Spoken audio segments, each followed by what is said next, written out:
Director, writer, producer, actor Taika Waititi is a singular sensation. In 2017, he directed Thor Ragnarok and inserted mischief into the MCU. Does he strike gold again with its sequel Thor Love and Thunder? Let's find out. Waititi's superpower as a storyteller is his ability to combine sweetness and sincerity with melancholy and absurdist humor which humanizes the characters. As Taika tells it, superheroes are just like us, fumbling and struggling. Well, you're right. You remember that scene in Thor Ragnarok in which Thor and the Hulk first fight and then they sit side by side, talk about their emotions and make up. How many superhero films have we seen that in? Even when Waititi makes a film about the Nazis, Jojo Rabbit, he finds a way to give it heart and joy. He's like a conductor blending different tonalities into one satisfying symphony. Look, this is a tough act for any artist, and the MCU just puts more burden on it. These films, by design, include a sea of stars, massive budgets, and CGI battles. The narrative has to reference older films and seed future installments. In Thor Ragnarok, Waititi delivered on all fronts, but he didn't compromise on his distinctive voice. Thor Love and Thunder has that trademark eccentricity, but the film seems to buckle under too many shifting moods. The script has been written by Waititi and Jennifer Caton Robinson. Thor Love and Thunder has bursts of momentum, but sadly, it never soars. The best part of Thor Love and Thunder is the return of Natalie Portman as Dr. Jane Foster, Thor's first love, the one that got away.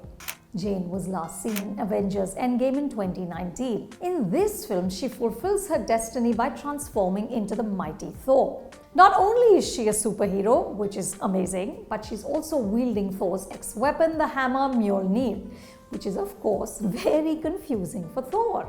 Jane? In the years since they last met, Thor has successfully hardened his heart and pushed away anyone who's come too close. He fills the sadness within him with battles. As Peter Quill of the Guardians of the Galaxy tells him, after thousands of years, you don't know who you are. The return of Jane provides Thor with the opportunity to find out. The film gets its emotional weight from their romance. Chris Hemsworth and Portman are just lovely together. There's this awkward sweetness in their interactions, but the sparkle is lined with ache because, of course, it can't last. I just want to say that was very, very impressive what you did back there. It's just my first bad guy. You never forget your first. Among the many things that threatens them is a villain named Gore the God Butcher. That name explains the rest of the plot. All gods will die. Gore wants to kill all the gods and render them extinct. Now Thor, teaming up with mighty Thor, Valkyrie and rock warrior Korg, must make sure that he doesn't succeed. Korg, voiced by Waititi, also doubles up as narrator. His precise manner and New Zealand accent will make you smile.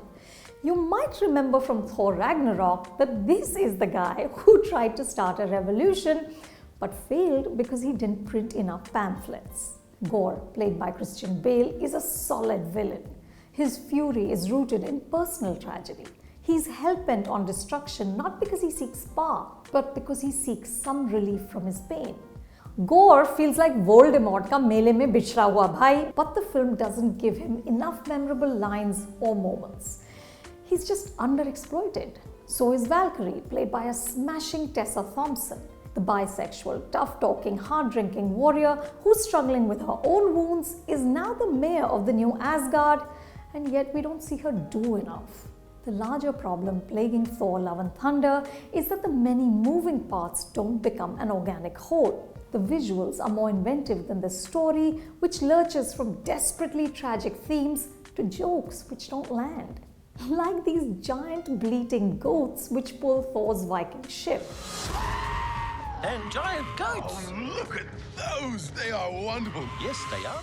Or the love triangle between Thor's hammer and his current weapon, the axe called Stormbreaker. Somewhere in the middle of all of this, Russell Crowe turns up as a heavily accented Zeus. But even Zeus's vanity and petulance doesn't deliver enough laughs, though it does give Waititi an opportunity to present his leading man naked.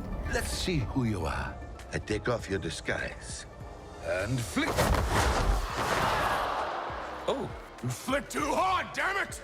Of course, we don't get to see it, but Chris Hemsworth unclothed is never a bad idea. We're told that Thor and his warriors fight the good fight for those who can't fight good, which sounds like something Derek Zoolander would say. But soon enough, the various CGI battles blur into each other. What stays is the poignant ending. Thor comes to understand that it is indeed better to have loved and lost than never to have loved at all. In an interview, Waititi described Thor Love and Thunder as the craziest film I've ever done. He said, "If you wrote down all the elements of this film, it shouldn't make sense." Actually, it doesn't. Yes, because I love Taika Waititi's sensibility and his take on the world, but I would add, it's not Thor Ragnarok. So this was my take on Thor Love and Thunder. What did you think of the film? Tell me in the comments below.